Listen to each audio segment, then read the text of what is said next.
Born into wealth in 1788, Arthur Schopenhauer defied expectations. Unlike his merchant father, young Schopenhauer craved academics. A trip across Europe exposed him to the harsh realities of the world, fueling his desire to understand why existence seemed so negative. University life wasn't a perfect fit for Schopenhauer.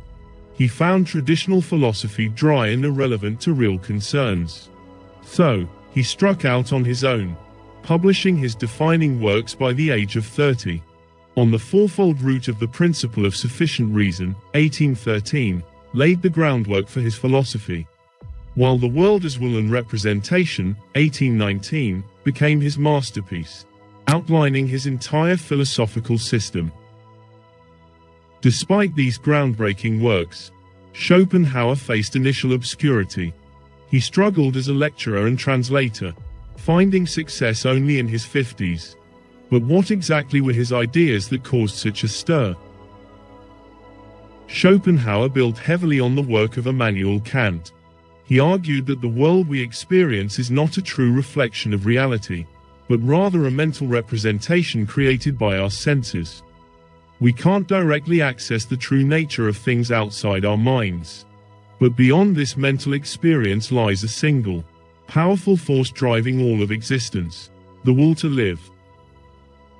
This will to live isn't a conscious choice, but rather a restless, unconscious striving for survival and procreation.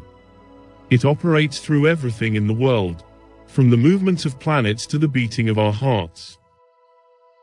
Schopenhauer concluded that life is inherently negative. The will to live is insatiable, leading to constant struggle and dissatisfaction. We are victims of this force, deceived by our desires for pleasure and happiness into serving its endless needs. But is there any escape from the will's relentless grip? Schopenhauer proposed two methods: art and philosophy, by providing insight into the problems of existence, could offer a temporary escape.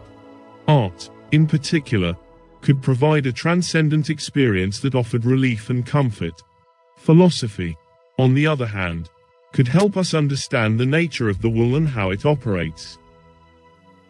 The second method was a more difficult path: asceticism.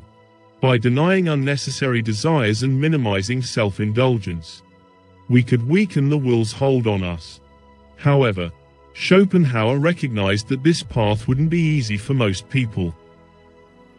Schopenhauer's ideas were vast and often unprovable, raising questions about their validity. Is the will to live a real force, or simply a philosophical construct? Can we truly escape its power?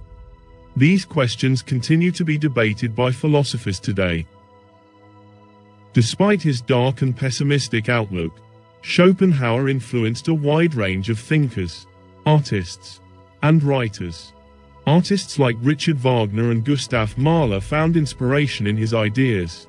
Writers like Marcel Proust, Leo Tolstoy, and Samuel Beckett grappled with the themes of suffering and meaninglessness in their work.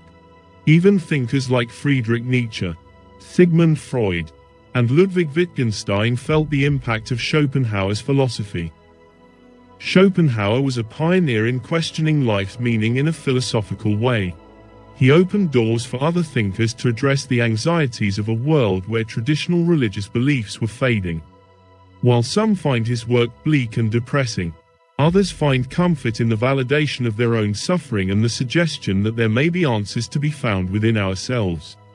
Schopenhauer's legacy is complex and controversial, but there's no doubt that he remains a significant figure in the history of philosophy, reminding us that facing the darkness of existence can be a starting point for finding meaning within ourselves.